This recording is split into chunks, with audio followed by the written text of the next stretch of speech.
Halo guys, apa kabar semuanya? Baru-baru ini viral sebuah omongan dari Yusril Iza Mahendra ya. Bapak Yusril Iza Mahendra mengatakan bahwa hak angket itu cuma dagelan. Menurut Yusril Iza Mahendra, kenapa hak angket ini disebut dagelan? Karena harusnya yang kalah pilpres harusnya mencari penyelesaian itu ke MK atau Mahkamah Konstitusi, bukan malah menggunakan hak angket DPR.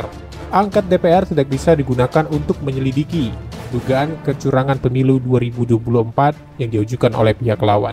Seperti apa videonya? Mari kita simak dari sumber ILC ya, dengan judul Yusril bikin ketar-ketir yang dukung angket, dibongkar semua sampai kicap. Golkar dapat 15% menurut Quick Count itu nyogok apa enggak? Untuk satu anggota DPR perlu 20-30 miliar, apa 19%? PDIP dapat kursi itu kalau diangkakan 110 kursi, 110 kali 30 miliar atau tidak? Bapak yang nyelidiki, Bapak sendiri mungkin. Tidak mau negeri ini dipimpin oleh pemimpin yang memenangkan pertarungan pemilu dengan cara curang. Haram hukumnya. Karena itu pertanggungjawaban dunia akhirat. Jadi haram hukumnya kita dipimpin oleh orang yang mendapatkan kekuasaan dengan cara curang. Dengan cara membayar, dengan cara mengakali sirekap, dengan cara mengakali manual dan lain sebagainya. Karena itu, kalau kita melawan hari ini adalah perlawanan konstitusional, bukan perlawanan inkonstitusional. Kita tidak melawan orang, kita melawan sebuah fenomena, kecurangan, ketidakadilan, ketidakbenaran, dan hal-hal yang merusak demokrasi kita. Karena kita tidak ingin negara ini menjadi negara otoriter kembali. Kita tidak ingin negara ini seperti negara Orde Baru. Karena itulah kita butuh perlawanan agar demokrasi kita tetap tegak. Sekiranya wacana angket ini datang dari Pak Deddy Sitorus, mungkin tidak akan terjadi kehebohan dan gonjang-ganjing yang berkepanjangan. Karena beliau mengatakan bahwa kita bukan mau mempersoalkan hasil dari pemilu, khususnya Pilpres, tapi kita ingin meneropong pelaksanaan pemilu ini untuk kita tahu di mana kekurangan, kelemahan, dan kesalahannya. Lalu kita melakukan perbaikan untuk masa depan. Saya kira kalau seperti itu, kita semua menyambut gembira. Walaupun tentu ada tanda tanya juga. Sebab panitia angket itu sendiri dibentuk oleh DPR. Dan anggota panitia angket itu adalah prasi-prasi DPR itu sendiri.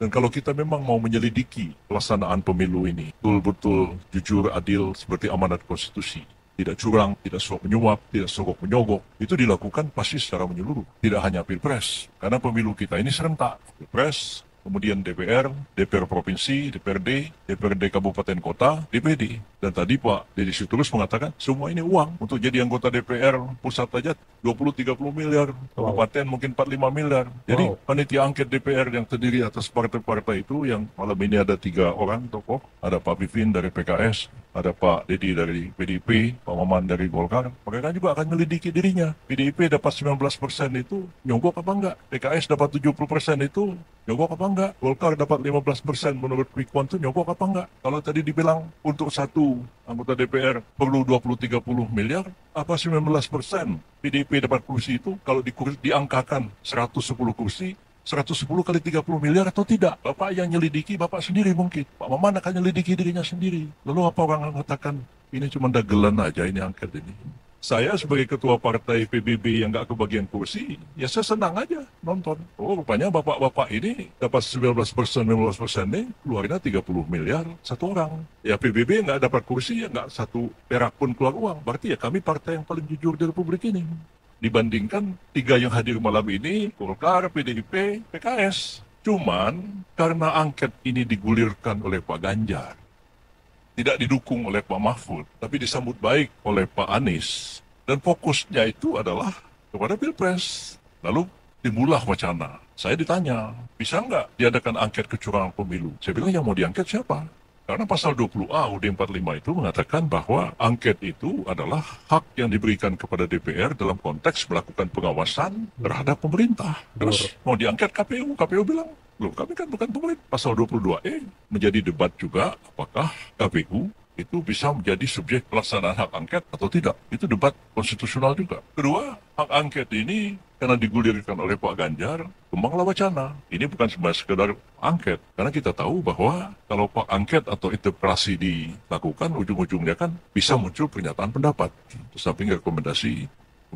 Yang mengatakan pernyataan pendapatnya itu ujung-ujungnya pemakzulan.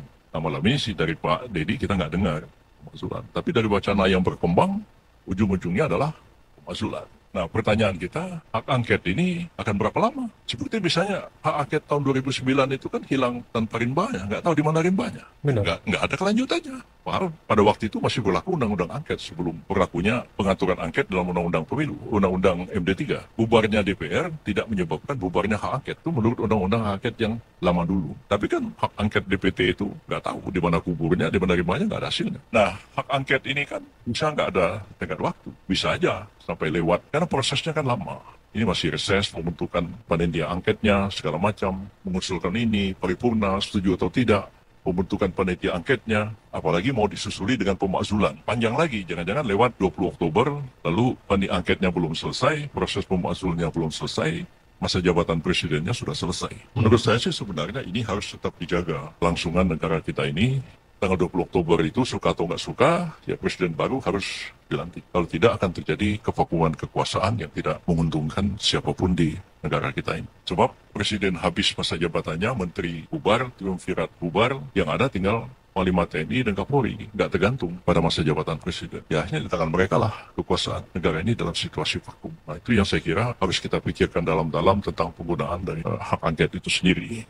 Kalau kita lihat juga sebenarnya pelaksanaan angket yang berdasarkan pada pasal 20A dari Undang-Undang 45 itu selain memang akan memakan waktu, tidak berujung, tapi gonjang-ganjing politiknya kita nggak tahu akan kemana. Kasih keributan-keributannya akan terjadi, protes-protes akan terjadi. Dan karena itu saya sebenarnya tidak cenderung mengatakan harus melakukan hak angket kalau memang hak angket itu ditujukan untuk hasil menyelidiki kecurangan dan ujung-ujungnya kan adalah hasil pemilu itu sendiri.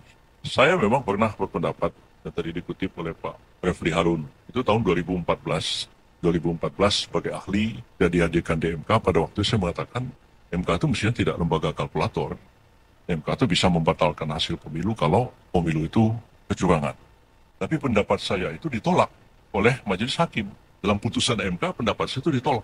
Dan kalau pendapat itu sudah ditolak oleh majelis hakim, pendapat itu nggak bisa dijadikan argumen lagi di pengadilan. Kalau menjadi pendapat akademik di kampus, ya boleh aja. Jadi secara hukum, dia nggak bisa dipakai lagi. Sekarang ini kan sudah Undang-Undang 7 tahun 2017 tentang pemilu, yang aturan-aturannya itu sudah berubah dari tahun 2014. Jadi siapa yang berwenang melakukan pengawasan, sudah ada Panwas, sudah ada Bawaslu. Kalau terjadi pelanggaran hukum, sudah ada Gakumdu. Kalau perselisihan, ujung-ujungnya baru ke MK. Jadi bukan berarti pendapat saya itu berubah tanpa dasarnya, ada karena undang-undangnya berubah, ya pendapat saya berubah juga. Konteksnya 2014 saya nggak bisa lagi argumen itu dipakai sebagai argumen di pengadilan karena sudah ditolak oleh Mahkamah Konstitusi.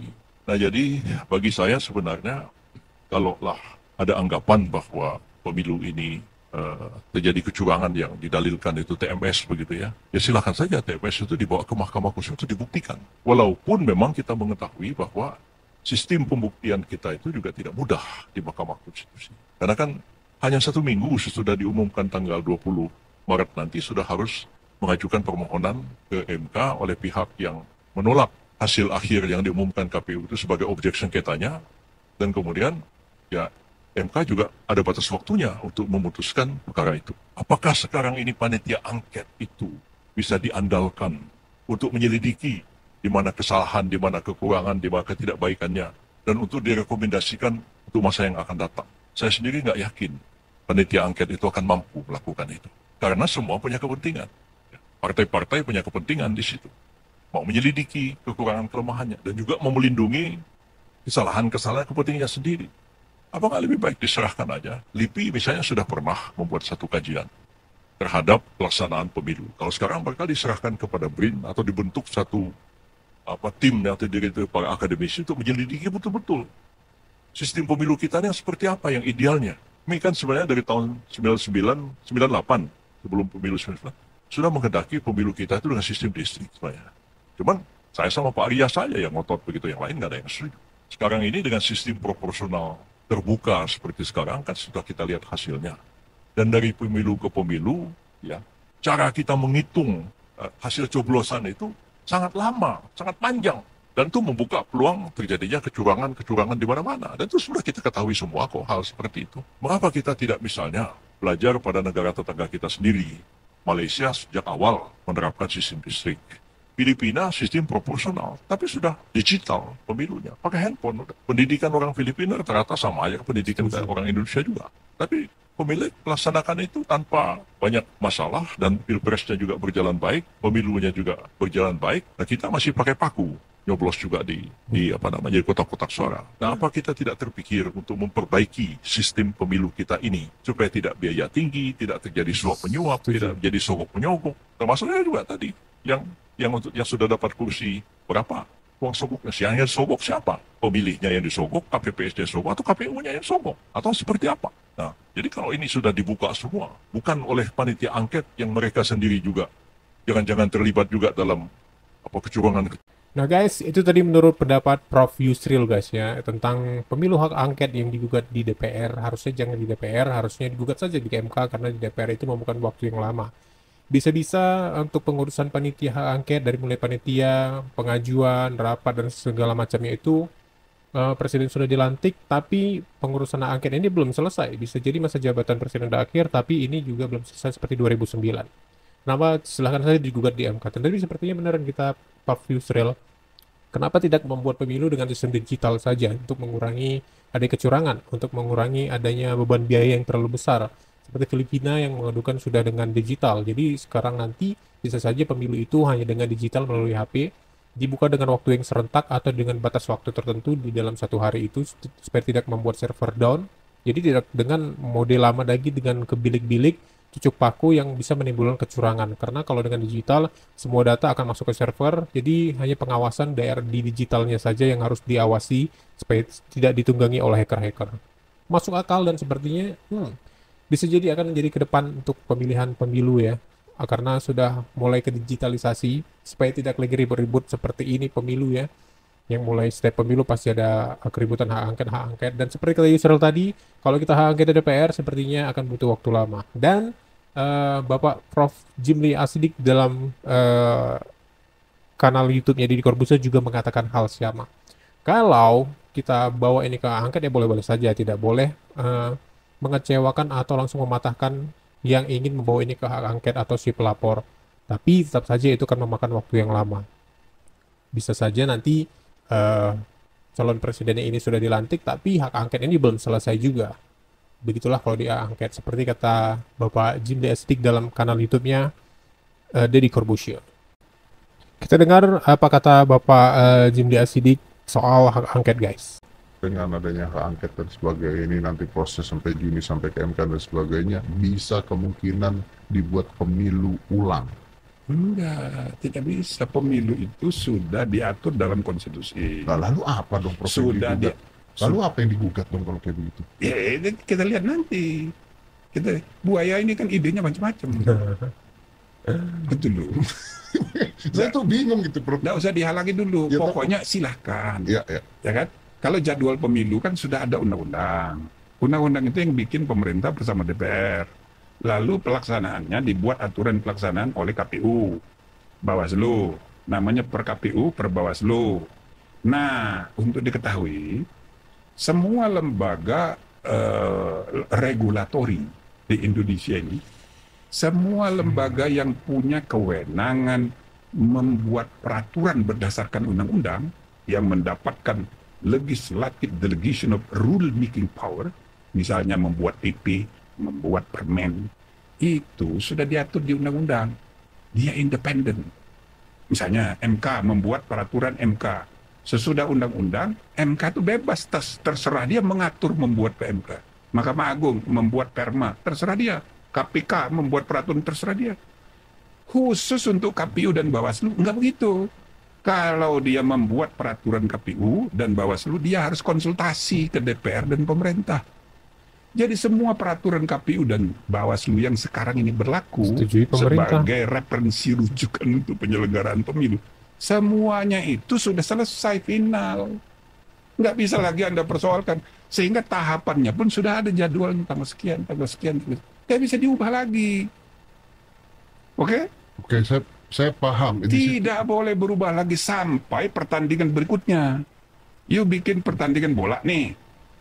Tiba-tiba pemain sudah turun ke lapangan, apalagi sudah fluid, sudah main. Tiba-tiba lagi main kita enak-enak di FIFA bikin peraturan baru. Apa betul? Pemain yang kempel kayak Dedi tidak boleh main. Curang tuh. Curang itu. Pemain yang tingginya 170 ke atas dilarang main. Pemain yang pendeknya di bawah 150 dilarang. Ya nggak bisa. Itu harus diterapkan untuk yang akan datang. Jadi intinya proses pemilu yang sekarang ini sudah ada aturannya, jadwalnya sudah pasti, tanggal 20 Oktober, 1 Oktober sudah harus pelantikan jadwalnya, pileg, ya kan, calon DPR, DPRD, DPD, tanggal 20 sudah ada pelantikan presiden. Dah, itu sudah final, nggak bisa diubah lagi. Suka tidak suka harus Tinggal diterima. soal siapa yang menang, siapa yang kalah, siapa yang duduk, siapa yang nggak duduk. Nah, itu di MK. Yang Anda tidak bisa diktekan. Jadi apapun yang dikerjakan di DPR, nggak bisa mendikte ini. Lalu apa dong yang harus dia periksa? Ya kita dengar aja nanti. Ada dua kemungkinan. Dia manggil pejabat pemerintah, atau manggil penyelenggara pemilu. Ya kita dengar. Misal dia manggil presiden. Apa betul presiden itu cawi-cawi? Bansos dipakai. Misal. Ya kan?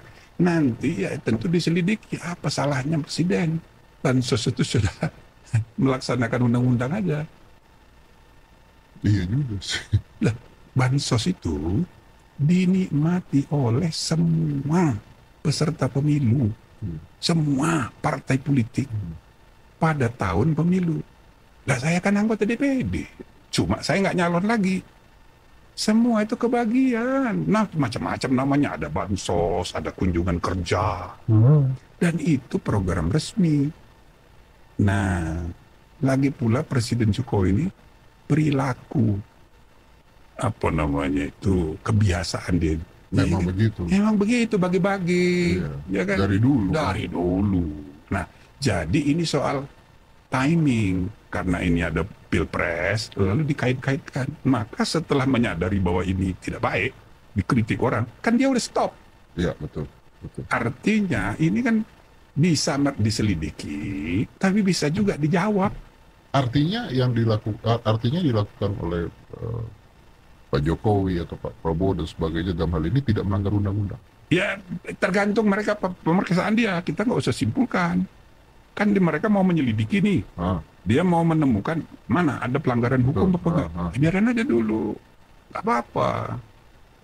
Jangan dihalangi dulu, kata Prof. Jim Lee guys ya. Jadi biarin dulu. Yang menggugat ini silahkan, biarkan dulu ya sesuai prosesnya. Walaupun sebenarnya sudah tahu ujungnya kemana. So, nggak usah terlalu khawatir. Jadi maksudnya biar dinamika di ruang politik di DPR itu jalan sampai dia menemukan ya the logic power. Akhirnya itu akal sehat itu akan menuntun orang pada kebenaran. Kalau ini kan ilusi-ilusi, kebencian, kemarahan, itu kan tidak rasional semua. Itu kira-kira. Kalau buat saya sih, saya berpikir gini, ketika ada sebuah pertandingan di mana semua pesertanya curang, maka tidak ada kecurangan. Itu lagi itu. Nah, tapi itu tidak boleh dijadikan pembenaran seolah-olah itu benar. Betul, betul. Nah, makanya kan gini ya, kita punya KPU, lalu kita bikin Bawaslu, lalu bikin lagi di KPP, ya kan? Nah, coba you cek seluruh dunia. Tidak ada negara dimanapun di dunia yang menyelenggarakan pemilu itu sampai 3 lembaga. Cuma kita. Biasanya itu hanya Electoral Commission saja, penyelenggara. Tapi kita merasa tidak puas. Kita perlu membuat badan pengawas pemilu. Supaya KPU ini diawasi. Benar. Nah, namanya Bawaslu. Sudah itu kita bikin lagi lembaga yang mengawasi dua-duanya. Namanya DKPP. Penegakan Kode Etik Penyelenggara Pemilu. Ini adalah mekanisme yang kita ciptakan untuk mengawal supaya demokrasi. Saking takutnya mungkin demokrasi ini dicurangi sampai ada 3 lembaga untuk pemilu di Indonesia, guys. Wow.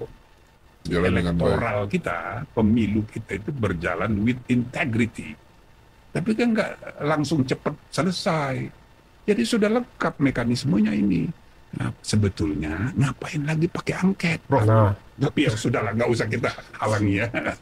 ngapain lagi pakai angket? Kalau memang mau digugat, ya gugat saja di MK. Karena percuma kalau diangket, akan membutuhkan waktu dan proses yang cukup lama. Bisa-bisa presiden sudah dilantik, ya kan, sudah menjabat sekian tahun, tapi masalah angket ini belum selesai-selesai.